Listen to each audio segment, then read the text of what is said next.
صدمے کی خبر ہے کہ ہمارے انتہائی معزز محترم اور شفیق چچا جان جناب چودھری ماسٹر اللہ دتا صاحب رحمہ اللہ تعالی علیہ ہمیں داغ مفارقت دے گئے ہیں۔ انا للہ ما اخذ ولہ ما اعطى وکل عنده باجل مسمى فلتصبر ولتحتسب۔ اللہ تعالی ہمارے مرحوم چچا جی کی مغفرت فرمائے، انہیں جنات الفردوس میں اعلیٰ مقام عطا فرمائے۔ میرے والد گرامی مولانا حافظ محمد ریاست صاحب رحمہ اللہ تعالی علیہ کے سامنے چچا جی ماسٹر اللہ دتا مرحوم کا جب بھی تذکرہ ہوتا تو ابا جی فرماتے تھے کہ ہمارے بھائی ماسٹر اللہ دتا کو رب العزت نے بہت ساری خوبیاں عنایت فرمائی ہیں، اور خاص طور پر انہیں اللہ جل شانہ نے یہ خوبی عطا فرمائی ہے کہ وہ بڑے دانا انسان ہیں، دانائی اللہ نے عطا فرمائی ہے، اور دانا بھی ایسے کہ جن لوگوں کے بارے میں رسول اللہ صلی اللہ علیہ وسلم کا ارشاد گرامی ہے کہ الکیس من دان نفسہ وعمل لما بعد الموت، یعنی ایسے دانا انسان کہ جو اپنی دنیا کو دنیا کے لیے نہیں بلکہ دنیا کو آخرت بنانے کے لیے استعمال کرتے ہیں۔ تو ہمارے چچا جی مرحوم ایسی شخصیت تھے کہ دنیا کی عزت، دنیا کا مال و دولت اور دنیا کے منصب ان کے پیچھے پیچھے آتے رہے، اور وہ اپنی ان ساری ہی اللہ تعالیٰ کی نعمتوں کو، اللہ تعالیٰ کے دین کی سربلندی اور دین کے مراکز کے قیام اور دین کی دعوت کے لیے وہ استعمال کرتے رہے ہیں۔ بہرحال یہ دنیا فانی ہے، اس دنیا نے ختم ہونا ہے، اس دنیا کے اندر وہی کامیاب ہے کہ جس نے آخرت کے لیے کیا۔ تو ہمارے مرحوم چچا جی اس اعتبار سے بڑے خوش قسمت ہیں کہ انہیں اللہ تعالیٰ نے یہ سعادت نصیب فرمائی کہ وہ دنیا کے اندر رہتے ہوئے آخرت کے لیے وہ پوری تیاری اور پورا انتظام کر کے گئے ہیں۔ اللہ تعالیٰ انہیں جنات الفردوس میں اعلیٰ مقام عطا فرمائے۔ میرے برادرم مولانا محمد جاوید صاحب نے جب محترم چچا جان کی وفات کی خبر سنائی تو مجھے کچھ سجھائی نہیں دے رہا تھا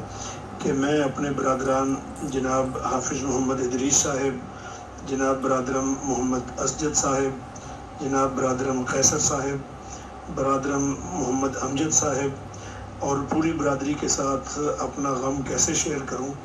تو میرا یہ پیغام اور یہ میسج پوری برادری کے ساتھ اس صدمے میں شرکت کا اظہار ہے۔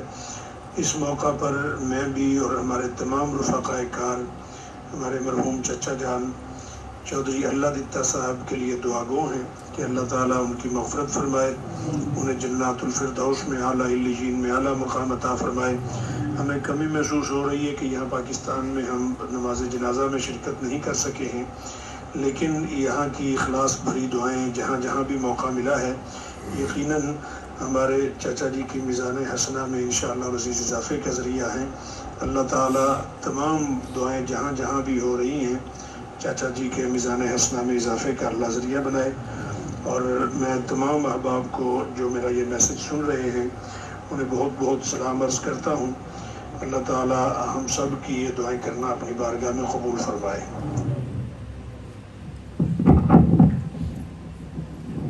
یہ ہمارے بھائی ڈاکٹر ضیاء الرحمان خالد صاحب تھے جو فیصل مسجد میں امام ہیں، ان کا آپ نے آج جو میسج سنا، ابھی یہ سلسلہ میں سوچتا ہوں کہ ساتھ ہی ختم کر لیں سارا۔ اس کے بعد دوسرا پیغام ہے ہمارے جامعہ عربیہ کے، جہاں میں بھی مولانا اسجد صاحب بھی اور چچا جی کا بھی بڑا تعلق تھا، جس جامعہ میں جامعہ عربیہ گوجرانوالہ میں ایک تو ہمارے استاد محترم ہمارے محتمم حافظ عطاء الرحمان مدنی صاحب مدظ اللہ العالی، وہ آپ سب کے ساتھ تعزیت کر رہے تھے، اور ناظم اعلیٰ جامعہ عربیہ برادر ضیاء الرحمان قاسمی صاحب نے بھی اپنا میسج دیا ہے، وہ بھی آپ سماعت فرمانا۔ السلام علیکم ورحمۃ اللہ۔ میں ضیاء الرحمان ناظم اعلیٰ جامعہ عربیہ گوجرانوالہ بات کر رہا ہوں۔ ہم اپنے محترم مربی محسن چچا جان الحاج اللہ دتا صاحب رحمۃ اللہ علیہ کے تعزیت کے حوالے سے بات کر رہے ہیں۔ اللہ تبارک و تعالیٰ ان کی قبر کو جنت کا باغ بنائے، اللہ تبارک و تعالیٰ ان کی حسنات کو قبول فرمائے۔ حدیث شریف کے مضامین سے معلوم ہوتا ہے کہ قرآن پاک اپنا خیال رکھنے والوں کی روز قیامت سفارش کرے گا، اور وہ ایسی سفارش ہوگی کہ جس کو اللہ تبارک و تعالیٰ بھی قبول کریں گے، اور قرآن بھی لگاتار سفارش کرتا رہے گا یہاں تک کہ وہ اپنے متعلق لوگوں کی بخشش نہ کروا لے۔ میرے چچا جان الحاج اللہ دیتا صاحب رحمۃ اللہ علیہ، اللہ پاک نے ان سے یہ شرف لیا، ان کو یہ توفیق بخشی، ان کی طرف یہ نیکی منسوب کی کہ ناروے کے اندر اللہ کے گھر کی آبادی کا مسئلہ ہو، دینی کاموں کا مسئلہ ہو، ادارہ تبلیغ اسلام کا آغاز ہو،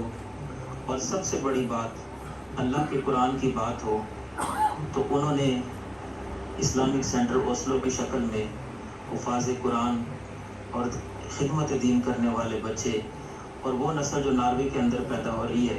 اور وہاں بڑے ہو رہے ہیں، ان کے لیے ایک دینی مرکز کا آغاز کیا ہے، اور وہ دینی مرکز الحمدللہ حفاظ بھی اس نے پیدا کیے اور دینی خدمات بھی انجام دی۔ اللہ تبارک و تعالیٰ قرآن کی اس خدمت کے بدلے ان کے درجات بلند فرمائے، اور قرآن کو روز قیامت ان کا سفارشی اور ان کا تائید کرنے والا بنائے۔ میں اس موقع پر اپنے بھائی حافظ محمد ادریس صاحب، محمد کیسر صاحب، محمد شفیق صاحب، حاجی محمد امجد صاحب اور محمد اسجد صاحب، ان سب بھائیوں سے اور اپنی خالہ جی سے اور اپنی پوری فیملی سے تعزیت کا اظہار کرتا ہوں۔ یہ ایسا غم ہے جس کے اندر ہم سب برابر کے شریک ہیں۔ یقین جانیے کہ یہ صرف بھائی اپنے باپ سے محروم نہیں ہوئے، میں بھی اپنے اوپر محسوس کرتا ہوں کہ ایک چھت تھی جو ہمارے ساتھ سے اٹھ گئی ہے۔ میرے ساتھ ان کا اخلاص کا معاملہ تھا، اور بہت ہی محبت اور باپ جیسی شفقت انہوں نے مجھے عطا کی تھی۔ میں ان کی نیکیوں کا بدلہ نہیں اتار سکتا۔ اللہ پاک ان کے درجات کو بلند فرمائے، اللہ تعالیٰ ان کی آخرت کی منزلوں کو آسان فرمائے، اور اسلامک سینٹر اوسلو ستوونر سینٹر، اللہ پاک اس مرکز کو تا قیامت آباد رکھے۔ یہاں سے قرآن پڑھنے والے حافظ نکلیں، دین کو سمجھ رکھنے والے عالم نکلیں۔ اللہ پاک اس مرکز کو شاد و آباد رکھے، اور جو لوگ اس مرکز کے ساتھ خیر خواہی کرتے ہیں، اللہ پاک ان کو بھی اس کی بہترین جزا عطا فرمائے، اور اس کا بہترین صلہ میرے چاچا جی حاجی اللہ دیتا صاحب رحمۃ اللہ علیہ کو نصیب فرمائے، اور اس کا بہترین جزا روز قیامت عطا فرمائے۔ بالخصوص میرے عزیز، میرے شاگرد مولانا محمد جاوید صاحب، اللہ تعالیٰ ان کی زندگی کے اندر بھی برکت فرمائے، عطا فرمائے۔ میں تھوڑا اسٹارٹ کر رہا ہوں، تو بس یہ آخری ہے۔ ویسے تو میرے پاس کافی علماء کے میسج آئے ہیں۔ ہمارے علاقے کے معروف مبلغ جامعہ سعیدیہ مسجد اقصیٰ میں خطیب ہیں محترم جناب قاضی کفایت اللہ صاحب، بس ان کا آخری میسج سنا کے تو انشاءاللہ علماء کی والصلاة والسلام على سید الرسل وخاتم الانبیاء، اما بعد، اعوذ باللہ من الشیطان الرجیم، بسم اللہ الرحمن الرحیم۔ موت العالم موت العالم، اللہم صلی علی محمد وعلی آل محمد وبارک وسلم علیہ۔ اسلامک سینٹر اوسلو ناروے کے بانی اور ڈائریکٹر قابل احترام بزرگ ماسٹر حاجی ردیتا صاحب رحمۃ اللہ تعالی علیہ، ان کے وصال پر میں قاضی کفایت اللہ مسجد اقصیٰ ڈنگا ضلع گجرات سے آپ کی سوگوار فضا میں چند تعزیتی کلمات عرض کرنے کے لیے اپنی آواز کے ذریعے ہی برادر عزیز محترم مولانا جاوید صاحب کے ذریعے ان کی وسادت سے حاضری کا شرف حاصل کر رہا ہوں۔ مجھے انتہائی دکھ اور صدمہ ہوا ہے کہ ہمارے علاقہ کے ایک بزرگ شخصیت، ایک سماجی اور مذہبی اور اسلامی شخصیت، بے پناہ خوبیوں کے حامل، غریب پرور، انسان دوست، سراپا مخلص اور مجسمہ اخلاق، دین اسلام کے بے باک سپاہی حاجی ردیتا صاحب ہمیں خیر بات کہہ کر اللہ کریم کے حضور حاضر ہو گئے ہیں۔ اللہ تعالیٰ ان کے درجات کو بلند فرمائیں، اللہ ان کی قبر کو جنت کا باغ بنائیں، اور اللہ تعالیٰ ان کی سیئات کو حسنات میں تبدیل فرما کر انہیں بلند و بالا مقام سے مالا مال فرمائیں۔